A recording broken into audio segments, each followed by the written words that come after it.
when a 6-year-old boy handed me a drawing at the park and whispered, "My friend told me to give you this. He says you'll die soon." I thought it was a child's dark joke, but when I looked at the drawing, I saw details about my life that no stranger could possibly know. 3 days later, I discovered the child's imaginary friend was real, and he'd been trying to warn me about something that would happen exactly 1 week from that moment. My name is Tessa Morgan. I'm 33 years old, and I'm a hospice nurse in Austin, Texas. I spend my days helping people through the final stages of life, so death isn't a stranger to me. But nothing in my professional experience prepared me for what happened that October afternoon when a child I'd never met gave me a drawing that contained information only someone watching me very closely could know. The warning came from an unexpected source, and ignoring it would have cost me my life. Before we get into this story, hit that subscribe button and drop a comment telling me where you're watching from. I love connecting with you all. I became a hospice nurse because of my grandmother. When I was 22, I watched her die from cancer, and the experience changed my life completely. The hospice workers who cared for her in those final weeks were incredible. They managed her pain, talked to our family about what to expect, and helped her pass away peacefully at home surrounded by people who loved her. I remember thinking that helping people die with dignity was one of the most important jobs anyone could do. So I went to nursing school, specialized in hospice care, and I've been doing this work for almost 10 years now. I work for a home hospice agency here in Austin. Instead of working in a hospital or facility, I visit patients in their own homes. I help manage their pain, coordinate with doctors and families, and provide comfort during the last days or weeks of life. It's emotionally heavy work. You get close to people knowing they're going to die, and then you have to do it all over again with the next patient. But it's also deeply meaningful. I've helped hundreds of people have peaceful endings, and their families always tell me how grateful they are for that gift. My personal life is pretty simple. I live alone in a small house in South Austin that I bought 2 years ago. I was so proud the day I closed on that house. Homeownership in Austin is expensive, and doing it on a nurse's salary felt like a real achievement. It's nothing fancy, just a 2-bedroom house with a small yard, but it's mine. My younger brother Dylan lives in Houston with his wife and their new baby daughter. We're really close despite the distance. We talk on the phone several times a week, and I drive to Houston every couple months to visit them. Our parents retired to a small town in Hill Country, about an hour from here, and I usually go see them for Sunday dinners. I've been single for about a year now. I dated someone for a while, but it wasn't going anywhere, so we ended it. I'm honestly fine being on my own right now. My work is fulfilling, I have good friends, and I'm not in any rush to jump into another relationship. I do yoga twice a week to help manage the stress of my job. On Saturday mornings, I volunteer at an animal shelter because spending time with dogs and cats is the best therapy I know. Sundays are for family. It's a good life, a balanced life. I feel grateful for what I have. The day that changed everything was a Saturday in mid-October. I'd finished my morning shift at the animal shelter around noon and decided to spend the afternoon at Zilker Park. If you're not from Austin, Zilker is this huge park right in the middle of the city. It's beautiful, especially in October when the Texas heat finally breaks and you can actually be outside without melting. The park was packed that day with families having picnics, people playing volleyball, dogs running around off-leash in the designated area. It was one of those perfect fall afternoons where everyone in Austin decides to be outside at the same time. I brought a book I'd been trying to finish for weeks and found a nice spot under a big oak tree near the playground. I spread out my blanket, got comfortable, and started reading. I'd been there maybe 30 minutes, completely absorbed in my book, when I noticed someone standing near my blanket. I looked up and saw a little boy, probably about 6 years old, with messy brown hair and a dinosaur t-shirt. He was just standing there staring at me with this really intense look on his face. Not the normal curious stare kids give strangers, but something more focused and serious. The boy stood there for a few more seconds, just staring at me with those serious dark eyes. Then he spoke. "Are you Tessa?" My stomach dropped. How did this child know my name? I sat up straighter on my blanket and looked around the park, trying to spot parents or anyone who might be with him. There were plenty of people around, families on blankets, kids playing on the playground equipment, but no one seemed to be watching this boy or paying attention to us. "Yes, I'm Tessa," I said carefully, keeping my voice gentle. "Sweetie, where are your mom and dad? Are they here with you?" The boy completely ignored my question. Instead, he held out a piece of paper that had been folded in half. "My friend told me to give you this. He said it's really important that you get it today." I took the paper from his small hand, feeling increasingly uncomfortable with this whole situation. "What friend? Where is he right now?" The boy turned and pointed toward the edge of the park, where there was a line of trees and some trails that led into a more wooded area. "He's over there. He doesn't like coming out where there are lots of people. He says crowds make him nervous. But he knows you. He told me your name and what you look like and everything." Something about the way this child was speaking made my skin crawl. It didn't sound like normal kid talk, didn't have that playful imagination quality. He sounded serious and matter-of-fact, like he was delivering an actual message from an actual person. I was about to ask more questions when the boy leaned closer to me and dropped his voice to a whisper. "He says you'll die soon, in 7 days, but you can stop it if you pay attention to the picture." Before I could even process those words, before I could ask what he meant, the boy turned and ran toward the playground. I watched him weave between families and disappear into a group of kids playing on the swings. I just sat there holding this folded piece of paper, my heart pounding, my hands starting to shake. My rational brain was trying to tell me this was just a weird kid, maybe one who watched too many scary movies or had older siblings who told him creepy stories. But my gut was screaming that something was very wrong about this entire interaction. I unfolded the paper slowly, not sure what to expect. What I saw made my blood turn to ice. It was a child's drawing done in crayon, messy and simple the way 6-year-olds draw, but the content was terrifyingly specific. There was a stick figure woman with curly brown hair just like mine.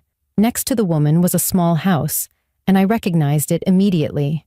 It was my house.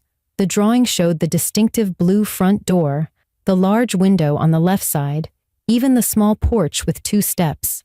Next to the house was a car, and my stomach twisted when I realized it looked exactly like my silver Honda Civic. The drawing even showed a mark on the back of the car that matched the dent in my rear bumper from when someone hit me in a parking lot 3 months ago. How could anyone know these details? How could a child's drawing be this accurate about my life? But the worst part was in the upper right corner of the page. There was a drawing of a calendar with October 24th circled in thick red crayon. I counted in my head. Today was October 17th. That meant October 24th was exactly 7 days from now. Next to the calendar, the drawing showed orange and red flames, crayon marks that were clearly meant to be fire surrounding the little house. Below all of this, in shaky handwriting that looked like a child had written it, were the words, "Check the red box in the closet. It's broken. Fire will come." I read those words 3 times, my mind trying to make sense of them. What red box? I didn't remember having anything like that. And what did broken mean? The drawing was telling me that in 7 days, there would be a fire at my house, and somehow it was connected to something broken in a red box in my closet.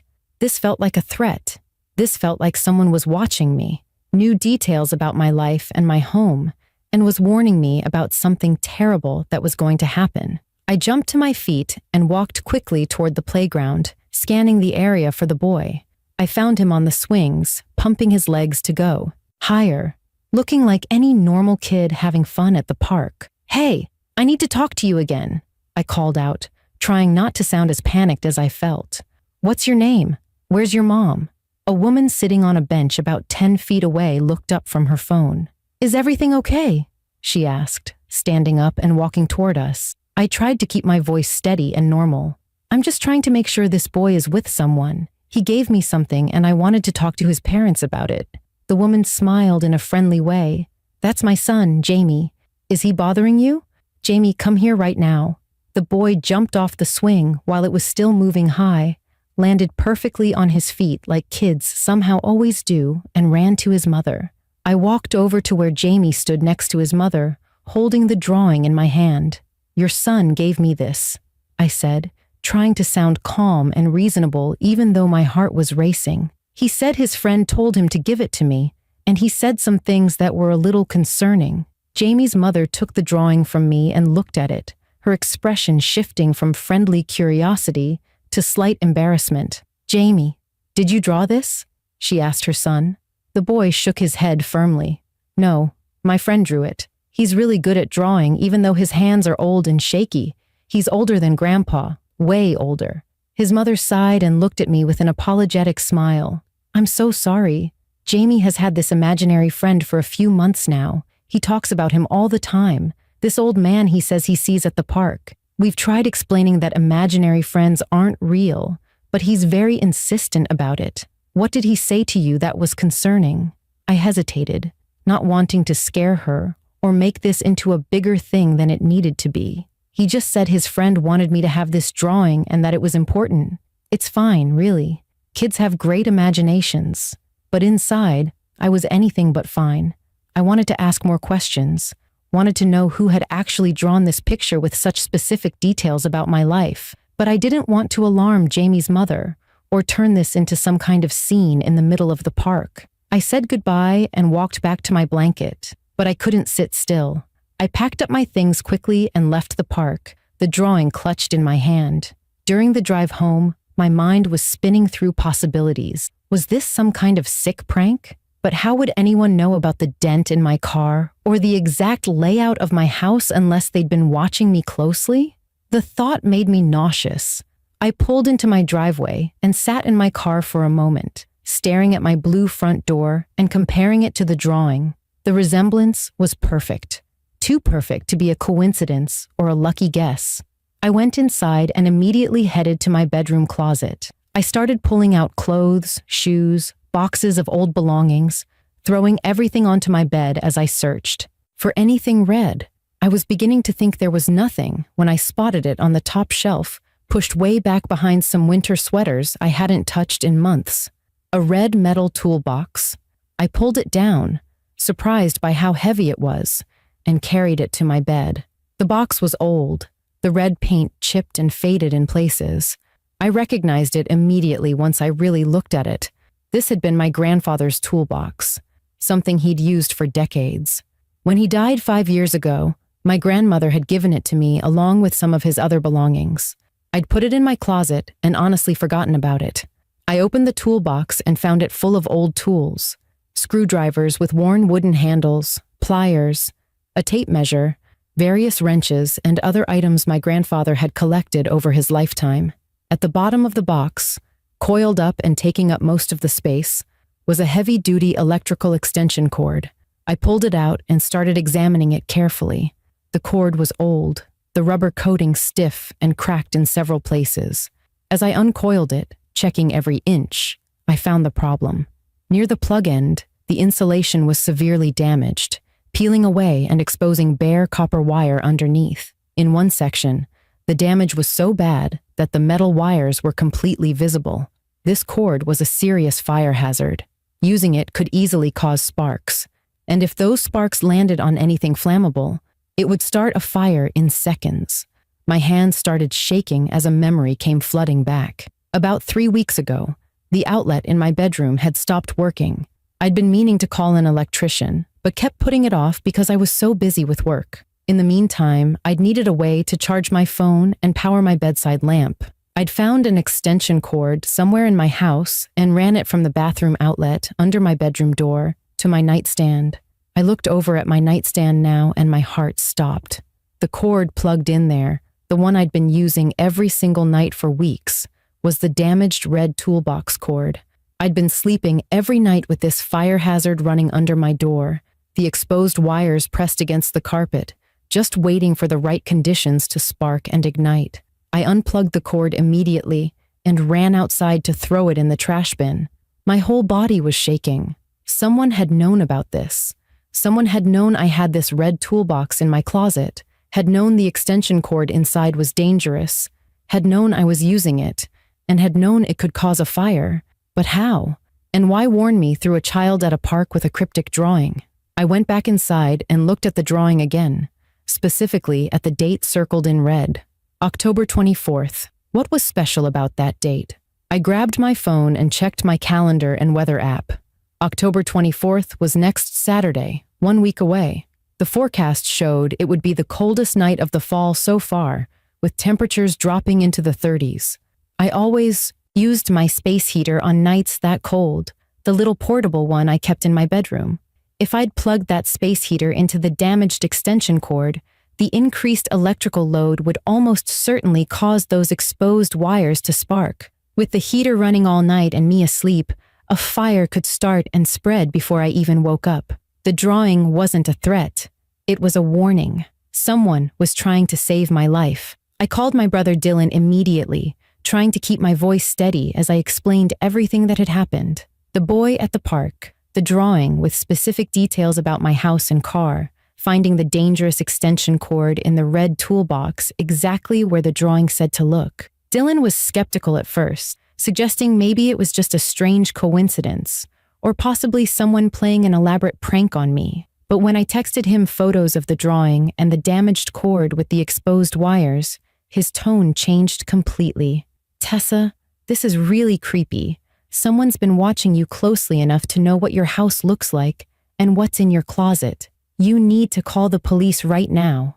I knew he was probably right, but what would I even tell them? A child I'd never met gave me a drawing that warned me about a fire hazard in my own home. They'd think I was losing my mind. Instead, I decided to take action to protect myself. That evening, I went to a home improvement store and spent over $300 on security equipment. A video doorbell, 2 outdoor security cameras, motion sensor lights. I spent hours that night installing everything, positioning the cameras to cover my front door, my driveway, and my backyard.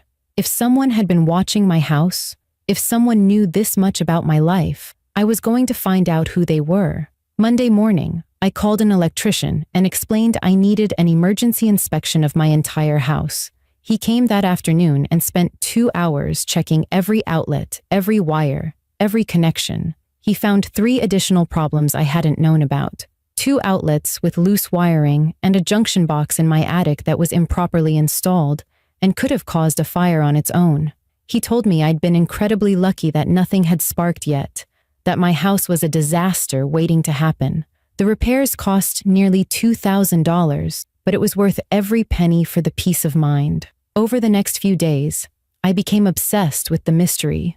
I went back to Zilker Park on Wednesday, and again on Friday, looking for Jamie and his mother, hoping to ask more questions about this imaginary friend who supposedly drew the picture. I walked around the entire park both days, checking the playground, the trails, everywhere. I never saw them. I reviewed my new security camera footage constantly, watching for anyone suspicious near my house. Nothing, just the normal activity of my neighborhood. Mail carrier, delivery drivers, neighbors walking their dogs. No one, lurking or watching.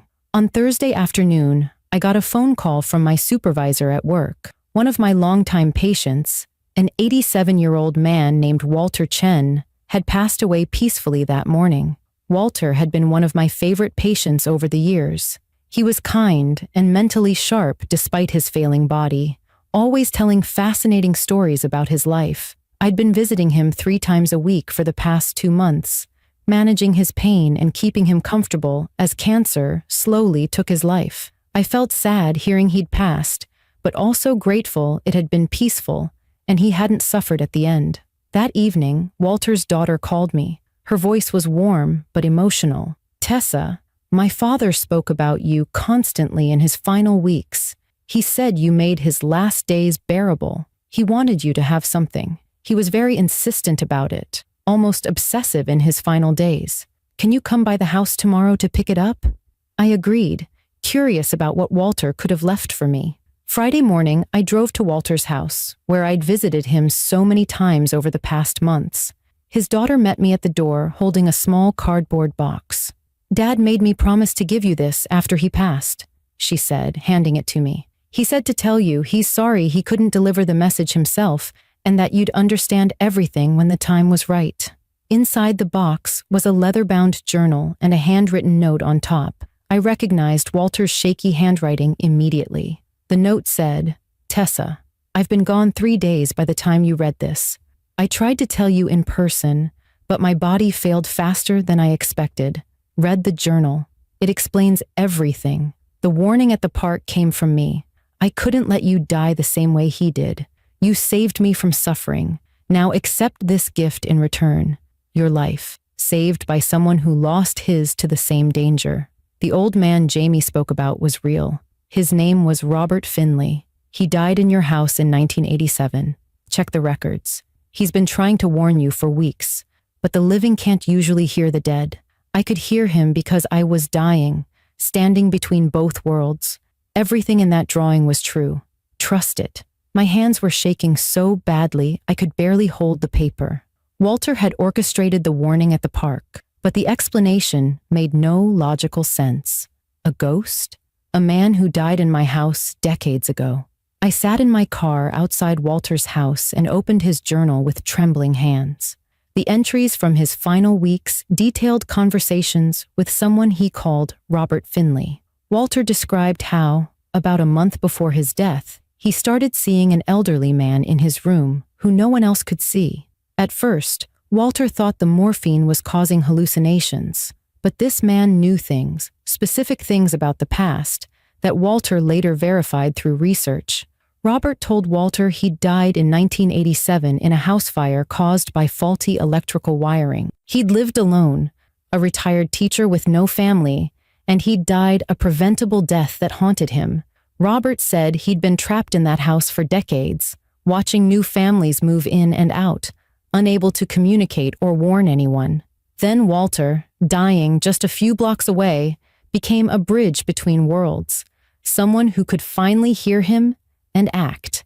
Robert had shown Walter details about my house, about the dangerous extension cord, about the coming cold snap on October 24th when I'd use my space heater. He'd begged Walter to warn me. Walter, in his final days, barely able to leave his bed, had asked his great-grandson Jamie to deliver the message at the park where Robert said I'd be that Saturday. The drawing had been guided by Robert's spirit working through a child's hand, capturing details only someone who'd been watching could know. I drove straight home and did what any skeptical person would do. I searched property records online. It took me an hour of digging through county records and old newspaper archives, but I found it. Robert Finley, age 72, had died on October 24th, 1987, in a house fire at my exact address. The fire had been caused by faulty electrical wiring in the bedroom. The house had been so badly damaged, it was rebuilt before being sold again. I sat staring at my computer screen, my entire understanding of reality shifting. The date circled in the drawing, October 24th, wasn't just the predicted cold snap. It was the anniversary of Robert's death. He died 36 years ago on the same date, in the same house, from the same kind of electrical fire he'd tried to prevent me from experiencing. If I hadn't gotten that warning, if I hadn't found and removed that damaged cord, I would have died exactly the same way on the exact same date. The next day was Saturday, October 24th. The temperature in Austin dropped to 35 degrees just as forecasted, the coldest night of the fall. My bedroom was freezing. I reached for my space heater out of habit, then stopped. My hands went cold as I realized what would have happened. If that damaged extension cord was still plugged in, if I'd connected my space heater to it, the electrical load would have caused those exposed wires to spark against the carpet. I would have gone to sleep with a fire starting under my bedroom door, smoke filling my room while I was unconscious. I would have died just like Robert Finley, 36 years to the day in the same bedroom. Instead, I was alive, sitting in my cold room, crying for a man I'd never met who'd spent decades trying to save someone from his fate, and for a patient who'd used his dying breath to deliver an impossible warning. Sunday morning, I drove to the cemetery and found Robert Finley's grave. It was a simple headstone with just his name and dates, 1915-1987. No family members buried nearby, no flowers, nothing to indicate anyone remembered him. I placed fresh flowers on his grave and spoke out loud, feeling strange but compelled. Robert, if you can hear me, thank you. I don't understand how any of this works, but you saved my life. I hope you can finally rest now. I also visited Walter's grave and thanked him for his courage in delivering a message that must have seemed insane. The electrician's inspection had revealed that my house had multiple dangerous electrical problems, any of which could have caused a fire. I had everything fixed, spent nearly $2,000, but it was worth it. I was alive to spend that money because two men, one living and one dead, had found a way to warn me. My brother Dylan still doesn't believe the supernatural parts of the story. He thinks Walter noticed the electrical problems during one of my visits and used his grandson to warn me in a dramatic way. I don't argue with him. I understand skepticism because I was a skeptic too. But I've read Walter's journal, researched Robert's death, held a drawing that contained details a child couldn't possibly know. I've learned that some things can't be explained with logic, and that's okay. As a hospice nurse, my relationship with death changed completely after this experience. I'd always seen death as an ending, a biological process.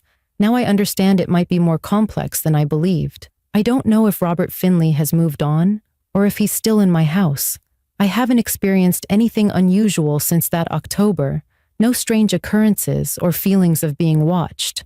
I like to think he finally found peace after saving me from his fate. I started volunteering with a fire safety organization, teaching people about electrical hazards and the importance of home inspections. I show them photos of the damaged extension cord that nearly killed me and explain how easy it is to overlook dangers hiding in closets and storage boxes. I tell a version of my story that leaves out the supernatural elements but emphasizes how a warning from an unexpected source saved my life. My presentations are effective because my gratitude is genuine. I was given the gift of continued life, and I want to help others avoid the fate I narrowly escaped. Every October 24th, I bring fresh flowers to Robert Finley's grave. I update him on my life, tell him about patients I've helped, about my brother's growing family, about the fire safety work I'm doing in his memory. I hope he can hear me. I hope he knows his 36 years of waiting mattered, that his determination to protect a stranger from suffering was the purest form of love. Here's what I learned from the child's warning at the park. Help can come from the most unexpected sources, and we should never be too proud or too skeptical to accept it. I'd spent my career helping people through death, but never considered that the relationship between living and dead might be more complex than I believed. Whether you believe in ghosts or spirits doesn't matter as much as being open to warnings when they come, even impossible ones. My logical mind wanted to dismiss that drawing as a prank or coincidence. If I'd listened only to logic and ignored my instincts, I'd be dead. Instead, I investigated. I acted. I accepted help from a source that made no rational sense. That choice saved my life. I think about how many people might receive warnings they dismiss because they seem too strange or impossible. How many tragedies happen because we're too rational to believe in things we can't explain. I'm not saying you should believe every weird thing that happens, but I am saying stay open, pay attention. When something tells you to check your house for danger, check it. When a child hands you a drawing with specific warnings, investigate it. When your instincts scream that something is wrong, listen. If this story made you think about the mysteries we can't fully explain, hit that subscribe button and leave a comment sharing your thoughts. I'd love to hear from you. But more importantly, check your home for electrical hazards today. Look in your closets, behind furniture, in storage boxes. Make sure your extension cords aren't damaged, your outlets aren't loose, your wiring is safe. These simple checks can prevent tragedies. I was saved by an impossible warning delivered through a child at a park and orchestrated by a dying patient and a ghost. Most people won't get that kind of supernatural intervention. You have to save yourself by paying attention and taking basic safety seriously.